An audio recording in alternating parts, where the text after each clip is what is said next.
বাংলাদেশের দক্ষিণ পশ্চিমাঞ্চলে শুকিয়ে যাওয়া নদীগুলোতে আবারও কি প্রাণ ফিরবে? খরাপ্রবণ এলাকাগুলোতে কি মিলবে সেচের পানি? আর ফারাক্কার প্রভাবে যে লবণাক্ততা এবং পানি সংকটে বছরের পর বছর ভুগছে লাখো মানুষ, তার সমাধান কি হতে যাচ্ছে এবার? এই প্রশ্নগুলোর উত্তর খুঁজতেই সরকার হাতে নিয়েছে বিশাল এক মেগা প্রকল্প পদ্মা ব্যারাজ। প্রায় ৩৫,০০০ কোটি টাকা ব্যয়ে পদ্মা নদীর ওপর নির্মিত হতে যাওয়া এই ব্যারাজ আগামী ৭ বছরে বাস্তবায়ন করা হবে নিজস্ব অর্থায়নে। রাজবাড়ীর পাংশা উপজেলায় নির্মাণ করা হবে প্রায় ২.১ কিলোমিটার দীর্ঘ এই অবকাঠামো। কিন্তু ব্যারাজ আসলে কি? সহজ ভাষায় বললে ব্যারাজ হল নদীর পানির প্রবাহ নিয়ন্ত্রণের বিশেষ ব্যবস্থা। বাঁধের মতো পুরো পানি আটকে না রেখে এখানে বিভিন্ন গেটের মাধ্যমে পানির গতি ও বন্টন নিয়ন্ত্রণ করা হয়। এরপর সেই পানি খাল ও নদীতে সরিয়ে কৃষি, নৌ চলাচল এবং পরিবেশ রক্ষায় ব্যবহার করা হয়।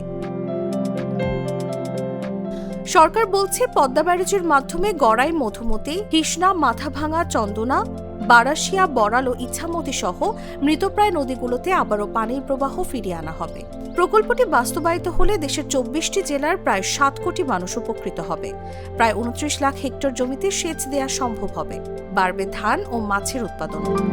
এছাড়া দক্ষিণ পশ্চিমাঞ্চলে লবণাক্ততা কমানো, সুন্দরবনের জীববৈচিত্র্য রক্ষা, এমনকি রূপপুর পারমাণবিক বিদ্যুৎ কেন্দ্রে পানি সরবরাহেও এই প্রকল্প গুরুত্বপূর্ণ ভূমিকা রাখবে বলে দাবি সরকারের। শুধু তাই নয়, ২০৩৩ সালের পর দ্বিতীয় ধাপে নির্মাণ করা হবে ৩টি পানি বিদ্যুৎ কেন্দ্র এবং ৭টি স্যাটেলাইট শহর। তবে বিশেষজ্ঞরা বলছেন, এত বড় প্রকল্প বাস্তবায়নের আগে সঠিক পরিকল্পনা ও কার্যকর ব্যবস্থাপনা নিশ্চিত করতে না পারলে লাভের বদলে ক্ষতির ঝুঁকিও রয়েছে। নিউজ ডেস্ক, জাগো নিউজ।